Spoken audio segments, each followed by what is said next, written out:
Hey y'all, this is Jocasta Lester. In this video, I want to talk to you about they who arrive to the same conclusions as you, who are in the same faith as you, but who treat you poorly.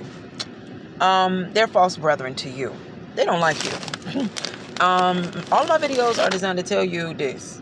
You see the wreckage of my life. You see how messed up my life is? Somebody did it with me. I ain't do all this by myself.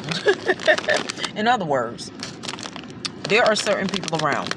You got your own failures that you're responsible for, but then there's others who, they're in the background, they're in the shadows, and they contribute to your personal failures, whether you want them to or not. If you're a person that's trying to stand up out of a chair, but someone comes behind you and puts their arms on your shoulders, okay, or they put weight on your shoulders so that it's more difficult to just stand straight up as you're accustomed to. And let's say you don't know all of the different ways to finagle out of a chair. You just know standing up out of a chair as you've done it many times before you were sitting down in that chair and that person came and restrained you in a chair, okay? That's kind of what they are. There are these subtle restraints where you were getting up and doing stuff as you had always grown accustomed to. But now, here they are, this extra challenge. They call it a challenge, but really, depending on the nature of the person that's saying that it's a challenge, they're still stopping you from getting up out of the chair. And this one particular day, this is the day where someone comes into the room and says, whoever gets out of the chair first is going to get $1 million. They show up then.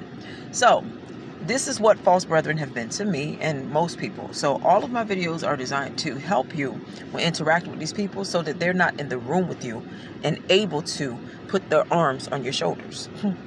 That is the point of what I do. Some in terms of informing you and speaking up for the oppressed. I want you to be able to get up out of that chair and go get that $1 million. I don't want that person in the room with you. So repent, for the kingdom of heaven is at hand. Have a blessed and marvelous day. All that to say this. Let's say you come up with a theory, or you just talking, you got fresh ideas, you create organically, you don't look at other people when you create things. And then you go on to see that their video comes out after yours. Well, it follows that is a false brother to you. It doesn't mean that they're not a Christian. It doesn't mean that they're, a person that's so evil per se. But it does mean that I won't even say it means that. From my perspective, I understand it to be that these are people that don't really like me. They're not going to come to the conclusion with me. They don't want to do it in the same spirit and at the same time. Instead, they'd rather do it when they feel like it after I do. But some people, they agree with you later. So sometimes it takes people a little while to come on board with what you're saying. But when they come on board in a mighty way. Then they come at the end and try to help you hardcore. So repent, for the kingdom of heaven is at hand. Have a blessed and marvelous day. And you guys take care. Thank you for watching.